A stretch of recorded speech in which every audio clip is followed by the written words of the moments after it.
दिव्यांग education and welfare society के सालाना प्रोग्राम में तस्वीर ला रहे हैं। मैं उनका बहुत बहुत शुक्रिया अदा करता हूँ।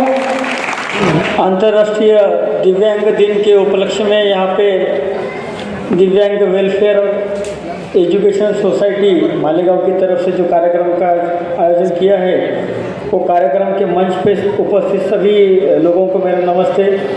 आप लोगों में जो दिव्यांग लोग बैठे हैं उनको भी नमस्ते और ये अंतर्राष्ट्रीय दिव्यांग दिन की बहुत बहुत शुभकामनाएं। आज यहाँ पे हम देख रहे हैं कि दिव्यांग एजुकेशन सोसाइटी की तरफ से सिलाई मशीन और बैसाखियों का वाटप भी किया जाने वाला है। मैं बस दो ही बातें बोलूँगा कि सवेरे मैंने ये लोगों की जो रैली निकली थी वो लोगों को भी मुलाकात की, और अभी भी मैं यहाँ पे देख रहा हूँ तो दिव्यांग बोलने का जो मतलब है वो मैंने सवेरे भी कुछ लोगों को समझाया था, अभी भी वही समझाऊंगा कि एक आधा अवयव आपको नहीं है, इसलिए आप वो अवयव के नहीं चलते, उसका जो काम है वो समझो हाथ नहीं है तो वो हाथ के जरिए जितना काम हो जाना चाहिए था वो काम बाकी की जो अवयव है, आँख है, दूसरा हाथ है, दूसरे दो पैर है, ये सब मिला के वो हाथ का काम इतना कर देते हैं कि उसकी आपको ज़रूरत नहीं महसूस होती, इसलिए आप लोगों को दिव्यांग बोला जाता है। तो मेरी भी इसी अंतर्राष्ट्रीय दिव्यांग दिन के आज के उपलक्ष्य में मेरी आप सभी को यही शुभेच्छा रहेगी कि आप लोग जैसे सवेरे से मैं देख रहा हूँ तो बहुत उत्साह से ये दिन मना रहे हैं। तो आप लोगों की आंखों में जो चमक है, जो उम्मीद दिख रही है कि हम भले दिव्यांग हो तो क्या हुआ, हम कुछ कम नहीं है। आप बोल रहे हैं इसलिए नहीं है, हम कम भी नहीं है।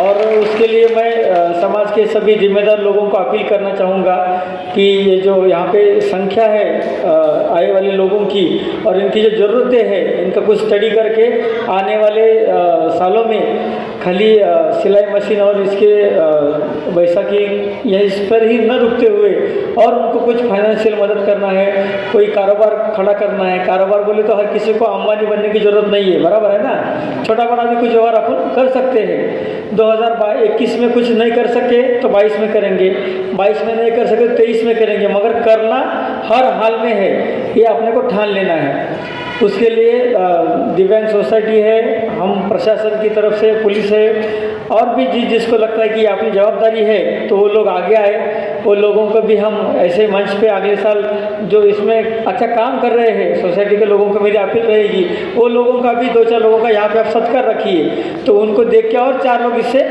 जुड़ जाएंगे। और तो और जैसे अभी बोला गया कि भूसे साहब ने बोला है कि दिव्यांग मिनिस्ट्री बनने जा रही है, उसके लिए भी उसके जो कामकाज का तरीका तय हो जाएगा मिनिस्ट्री के बनने के बाद। उसमें अपने मालेगांव को, अपने यहाँ के लोगों को जितना ज़्यादा निधि मिल सकेगा, उसके लिए जो भी कागजी प्रपोजल वगैरह बनाना पड़ता है उसके लिए भी आप लोग ज़रूर प्रयास कीजिए।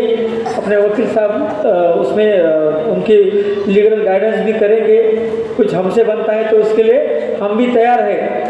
अभी